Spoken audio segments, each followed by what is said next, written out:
Bismillahirrahmanirrahim. Alhamdulillahirabbil alamin.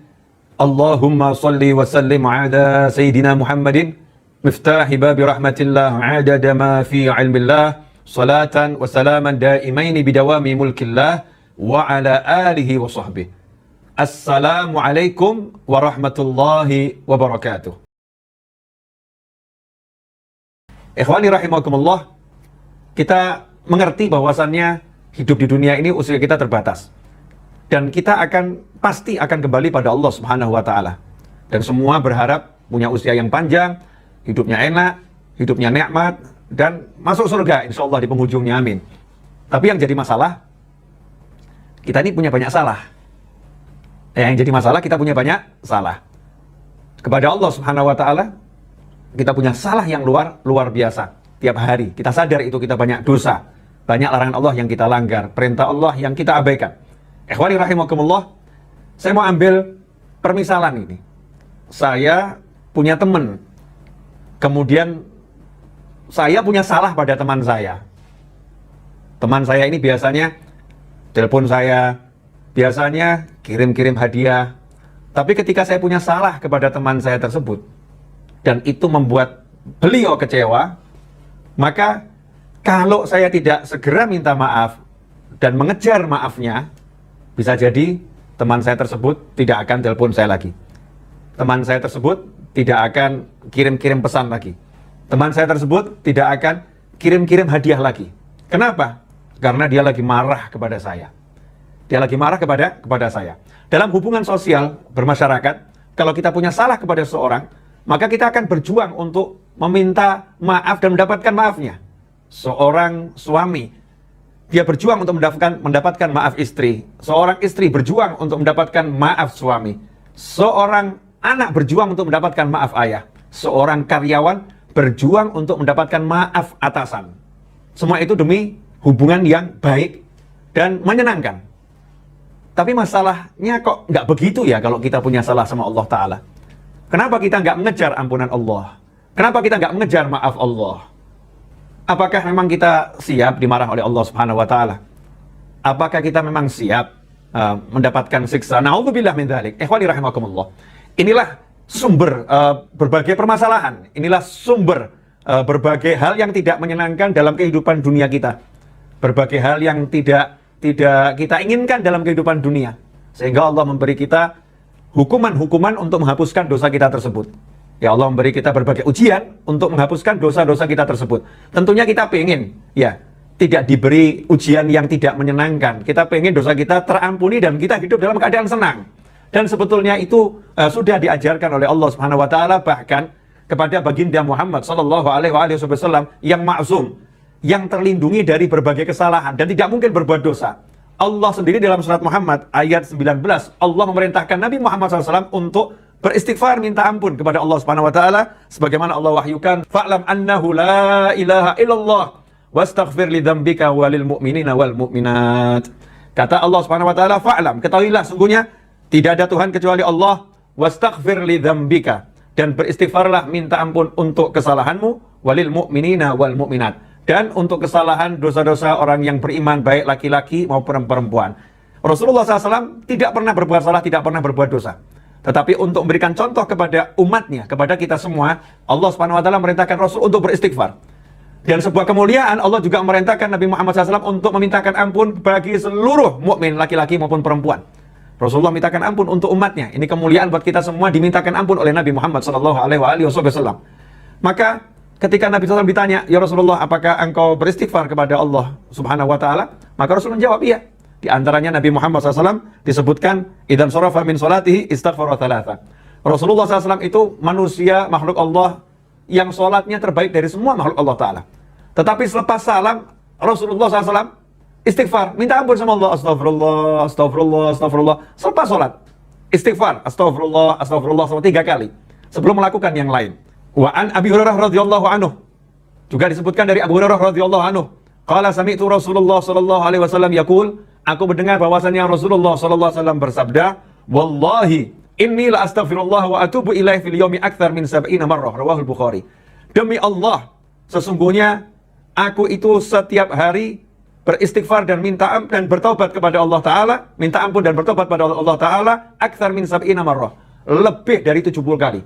Rasulullah SAW yang nggak punya dosa yang maksum dan tidak mungkin berbuat salah dan dosa, beliau minta ampun, istighfar dan bertobat lebih dari 70 kali. Rawahul Bukhari, hadis yang sangat sahih.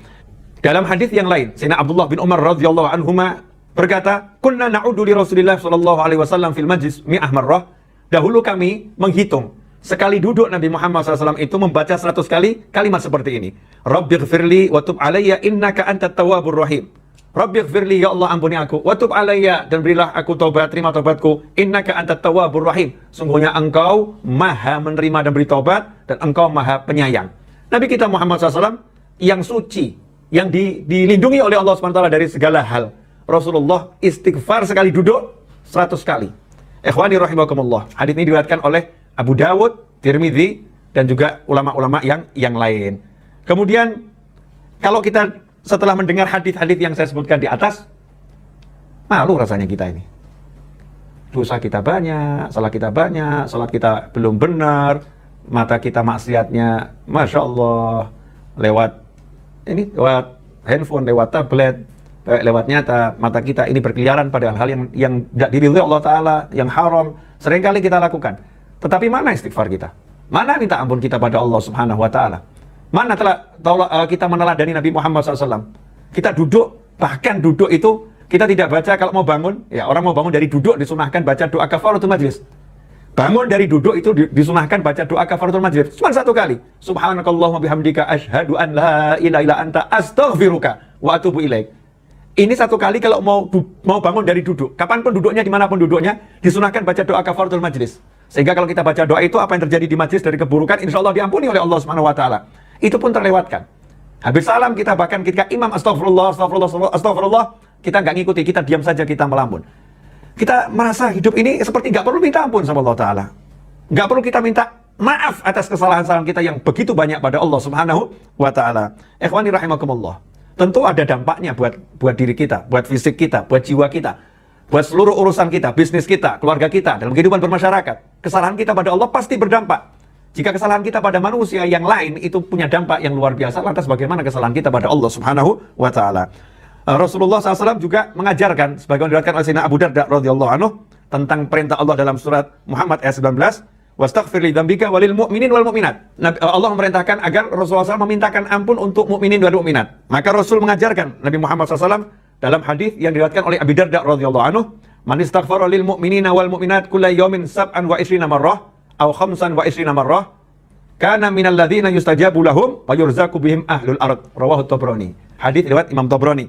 Kata Nabi Muhammad SAW, barang siapa yang setiap hari memintakan ampun untuk mukminin dan mukminat, orang-orang beriman laki-laki maupun perempuan, sebanyak 27 kali atau 25 kali, maka dia yang membaca istighfar untuk mukminin dan mukminat 27 atau 25 kali, dia termasuk orang-orang yang yustajabu lahum, yang doanya diterima oleh Allah Ta'ala. Doanya dikabulkan oleh Allah Ta'ala, bahkan wa yurzaqu bihim ahlul ard.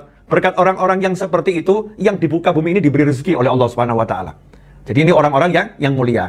Saya diajarkan guru saya, almarhum Habib Anis bin Abdul Habsyi, itu membaca habis sholat subuh diantaranya astaghfirullah lil mu'minina wal mu'minat sebanyak 27 kali. Astaghfirullah lil mu'minina wal mu'minat. Dengan tulus, ya, kita memintakan ampun untuk saudara kita mukminin dan mukminat. Sehingga mungkin ada orang yang terlelap dalam tidur, ada orang yang lagi bermaksiat pada Allah Ta'ala, saudara mukmin yang lain memintakan ampun untuknya. Ikhwani rahimakumullah. Nah ini istighfar yang dilakukan oleh Nabi Muhammad SAW, istighfar yang Rasul mengajak umatnya juga untuk mintakan ampun bagi mukminin dan mukminat yang lain.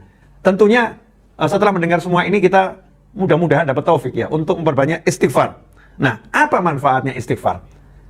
Apa keutamaan istighfar? Istighfar itu di antara manfaatnya adalah pengaman dari azab. Jadi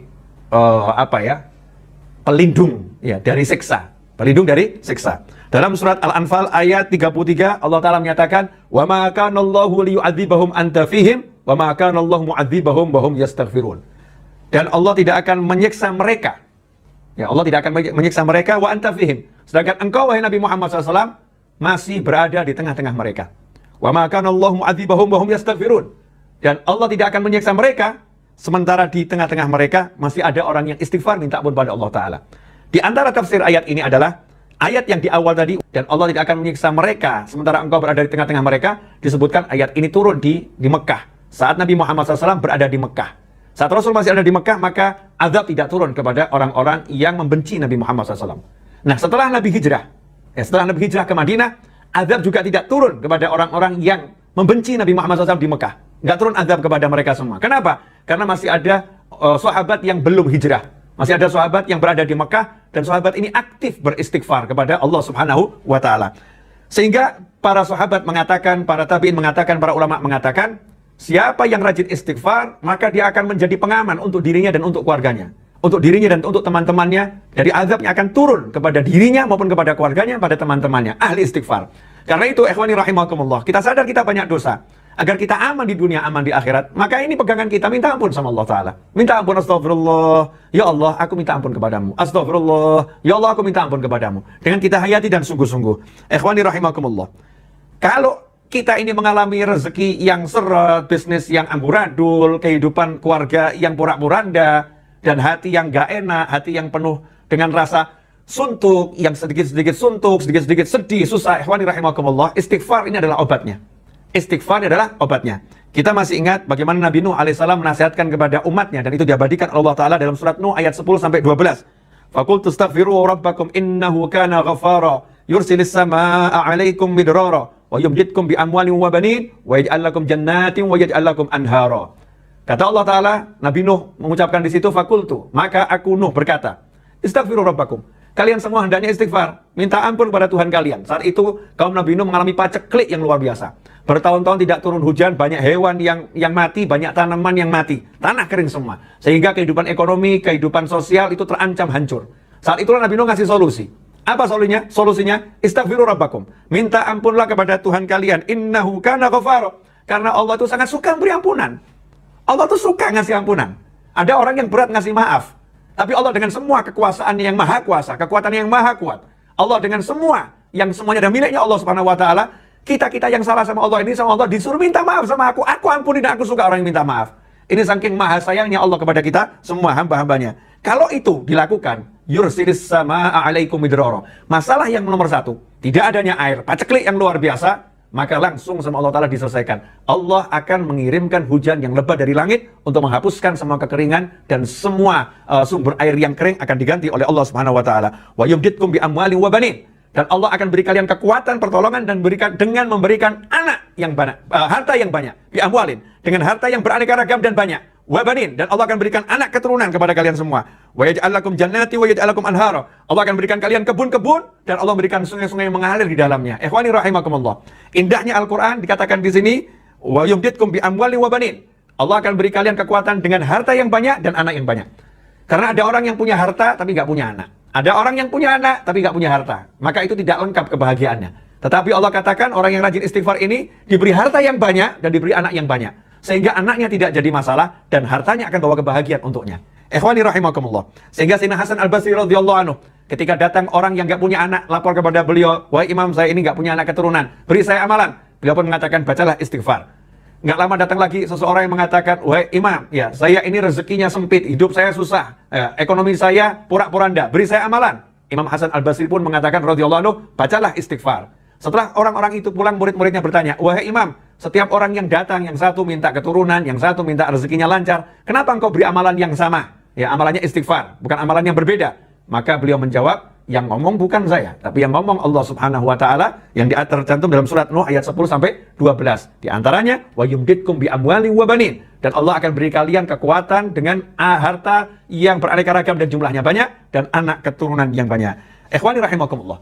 Di antara manfaat istighfar yang lain adalah sebagaimana yang disampaikan oleh Sayyidina Abdullah bin Abbas radhiyallahu ta'ala anhuma dari Nabi Muhammad SAW, di mana Rasulullah SAW bersabda, man lazimal istighfar ja'alallahu lahu min kulli hammin farjan wa min kulli dhikin makhraja wa razaqahu min haitsu la yahtasib. Riwayat Abu Dawud dan Nasa'i serta Ibnu Majah dan Hakim dan Baihaqi. Nah, ini hadis yang memberi kita semangat untuk semakin rajin istighfar. Man lazimal istighfar, kata Nabi Muhammad SAW, siapa yang tekun, continue, terus-menerus beristighfar, istiqomah tiap hari, ja'alallahu lahu min kulli hammin farajan. Maka Allah akan menjadikan untuknya apapun rasa suntuknya, min kulli hammin, apapun rasa suntuknya, apapun penyebab rasa suntuknya, maka Allah akan jadikan untuknya faraja, jalan keluar.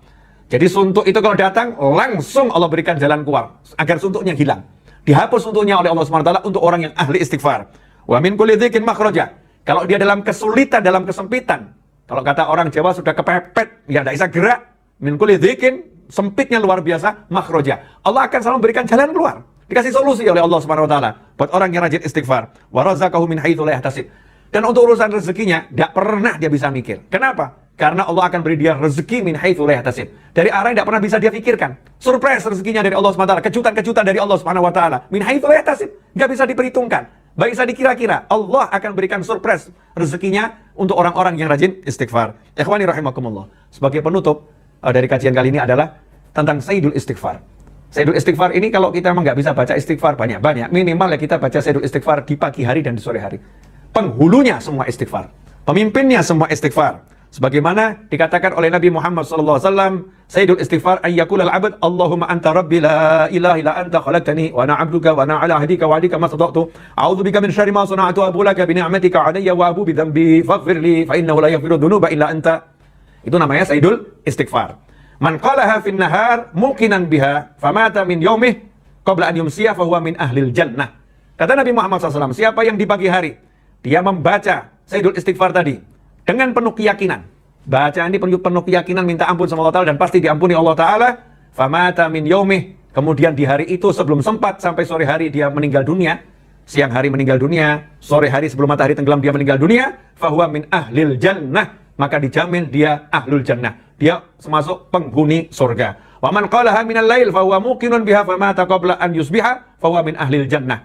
Dan barang siapa yang bacanya di malam hari, kemudian dia baca dengan penuh keyakinan, famata qabla an yusbiha, belum sempat matahari terbit, dia meninggal di malam hari itu, maka dia termasuk penghuni surga. Hadis ini diriwayatkan oleh Imam Bukhari. Jadi hadis yang sangat sahih. Ikhwani rahimakumullah. Kesimpulannya, kalau kita mau hidup kita enak di dunia, dan Allah mengajarkan kita untuk mendapatkan kehidupan enak di dunia. Rabbana atina fid dunya hasanatan wa fil akhirati hasanatan wa qina adzabannar. Kalau kita mau hidup kita enak di dunia dan enak di akhirat dan enak dimanapun, maka pegang istighfar ini. Yang rajin minta ampun sama Allah Ta'ala. Ya, usahakan istighfar terus. Perbanyak istighfar. Selain sholawat pada Nabi Muhammad SAW, maka istighfar adalah zikir yang terbaik di akhir zaman. Sholawat, istighfar, sedekah. Kata para ulama, ini zikir yang paling baik di akhir zaman dan zikir yang paling baik untuk orang-orang yang udah usia lanjut. Amalan terbaik untuk orang-orang udah usia lanjut. Karena ini amalan-amalan yang menghapuskan dosa dan meningkatkan derajat dengan cepat. Karena itu, siapa yang punya hajat? Siapa yang merasa hidupnya dalam masalah? Siapa yang suntuk? Ya, mungkin kita kurang istighfar. Kita kurang rajin istighfar dan kita kurang minta ampun sama Allah Ta'ala. Saya mengajak diri saya sendiri dan seluruh pemirsa dimanapun Anda berada, kapanpun Anda menyaksikan tayangan ini, yuk setelah ini kita perbanyak istighfar. Mari kita tutup ya majelis ini dengan bersama-sama membaca doa kafaratul majlis untuk kita nanti bangun meninggalkan tempat duduk sudah diampuni oleh Allah Subhanahu wa Ta'ala. Bismillahirrahmanirrahim. Allahumma salli wa sallim ala sayyidina Muhammadin wa ala alihi wa ashabihi ajma'in. Subhanakallahumma wa bihamdika asyhadu an la ilaha illa anta astaghfiruka wa atubu ilaik. Wa sallallahu ala sayyidina Muhammadin wa alihi wasallam walhamdulillahirabbil alamin wal afu minkum. Saya minta maaf atas segala kekurangan saya dan semoga ini berkah dan manfaat. Sampaikan pada yang lain, mudah-mudahan menjadi amal jariah buat antum semuanya. Jazakumullah khairan, wal afu minkum. Wassallallahu alaihi Muhammadin wa alihi wasallam walhamdulillahirabbil alamin. Wassalamualaikum warahmatullahi wabarakatuh.